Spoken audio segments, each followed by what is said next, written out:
আসসালামু আলাইকুম ওয়া রাহমাতুল্লাহি ওয়া বারাকাতুহু। আলহামদুলিল্লাহ ওয়াসসালাতু ওয়াসসালামু আলা রাসূলিল্লাহ নবিয়িনা মুহাম্মদ ওয়া আলা আলিহি ওয়া সাহবিহি ওয়া মান ওয়ালাহ, আম্মা বাদ। সম্মানিত দিনী ভাই ও বোনেরা, আপনাদের সকলের প্রিয় প্ল্যাটফর্ম রুহানী হসপিটাল বাংলাদেশের পক্ষ থেকে আমি হাফেজ মাওলানা আবরারুল হক রাহমানী বলছি।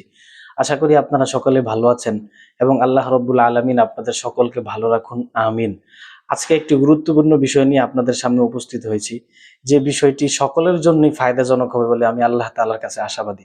বিষয়টি হলো, আমরা অনেক ক্ষেত্রে দেখতে পাই যে কোনো কারণ ছাড়াই শরীর ভেঙে যায়, কোনো কারণ ছাড়াই স্বাস্থ্য নষ্ট হয়ে যায়, কোনো কারণ ছাড়াই খাবারের রুচি নষ্ট হয়ে যায়। এক কথায়, জিসমানি যত সমস্যা আছে এগুলোর বিভিন্ন সমস্যা কোনো কারণ ছাড়াই হতে থাকে। কিন্তু আমরা ডাক্তারি টেস্ট করাই অথবা ডাক্তারি বিভিন্ন পদ্ধতিতে রোগ নির্ণয় করাই, তাতে আমাদের রোগ নির্ণয়ে কোনো ধরনের রোগ ধরা পড়ে না। কিন্তু দিন দিন সমস্যা বাড়তেই থাকে, দিন দিন শরীর ভাঙতেই থাকে, দিন দিন সব ধরনের সমস্যাগুলো হতেই থাকে, বাড়তেই থাকে এবং কমার কোনো নামগন্ধও থাকে না। পরবর্তীতে দেখা যায় যে কোনো হক্কানি রাকি অথবা মুদাব্বিরের কাছে গেলে তাদের রোগ নির্ণয় পদ্ধতি অথবা তাশখিস পদ্ধতিতে রোগ নির্ণয় করা হলে রোগ নির্ণয়ে ধরা পড়ে যে বদনজরের সমস্যা। আসলে বদনজর এমন একটি মারাত্মক রোগ অথবা এমন একটি ব্যাধি, আল্লাহ রসুল সাল্লাল্লাহু আলাইহি ওয়াসাল্লাম হাদিসের মধ্যে বলেছেন যে তাকদির পরিবর্তনের মাধ্যমে যদি কোনো জিনিস মানুষকে মৃত্যুর দিকে নিয়ে যেত, তাহলে সেটা হচ্ছে বদনজর। আমি হাদিসের মাফহুম বলার চেষ্টা করেছি, অবশ্যই হয়তো ভুল হতে পারে, বাকি আমাদের দর্শকরা ক্ষমা সুন্দর দৃষ্টিতে দেখবেন। তো আসলে এর দ্বারা বোঝা যায় যে বদনজর মারাত্মক একটি ব্যাধি এবং মারাত্মক একটি রোগ। এবং অনেক সময় দেখা যায় জাদু, জিন্নাত, বান্দিশ এগুলো এগুলো এত মারাত্মক হয় না যতটুকু মারাত্মক হয় বদনজর। এবং বদনজরের কারণে মানুষের বিভিন্ন ধরনের সমস্যা হয়। এবং জাদু, জিন্নাত, বান্দিশ, নাজরাবাদ এই সমস্যাগুলো, অর্থাৎ জাদু, জিন্নাত, বান্দিশ এই সমস্যাগুলো সাধারণত দেখা যায় যে অনেক সময় সাফাইয়ের মাধ্যমে, রুকিয়ার মাধ্যমে সহজেই দূর হয়ে যায়। কিন্তু অভিজ্ঞতার আলোকে দেখা যায় যে বদনজর অনেক সময় রুকিয়া সেশন অনেকগুলো গ্রহণ করার পর, তদবিরের অনেকগুলো পদ্ধতি গ্রহণ করার পরও বদনজর গুলো ভালো হয় না। অর্থাৎ আমরা এই কথাগুলো দ্বারা এতটুকু বুঝতে পারি যে বদনজর মারাত্মক একটি রোগ এবং এই রোগের মাধ্যমে মানুষের অনেক ক্ষতি হয়।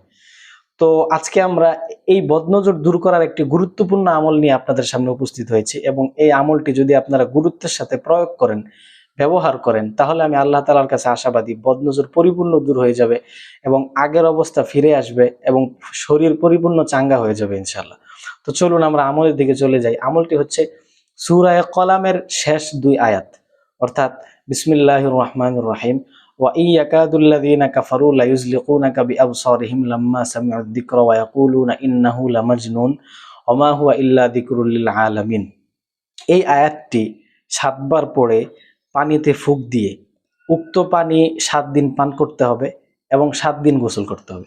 আমি আবারও বলছি, উক্ত আয়াতটি পানিতে ফুঁক দিয়ে সেই পানি লাগাতার 7 দিন পান করতে হবে এবং 7 দিন গোসল করতে হবে। তবে মনে রাখার কথা হলো, এই পানি গোসল করার সময় যাতে ওয়াশরুমের নালায় না যায়।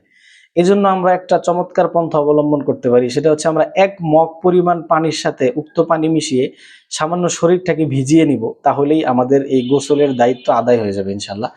এবং আরো পদ্ধতি আছে ব্যবহার করার।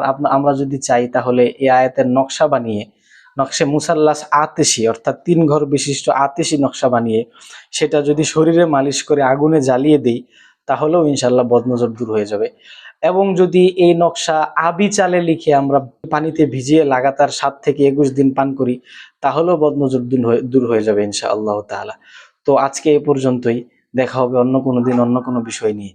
ইন আসাবতু ফামিনাল্লাহ ওয়া ইন আখতাতু ফামিন্নি ওয়া মিনাশ শাইতান। রব্বানা লা তুআখিযনা ইন নাসিনা আও আখতানা। ওয়াসসালামু আলাইকুম ওয়া রাহমাতুল্লাহি ওয়া বারাকাতুহু।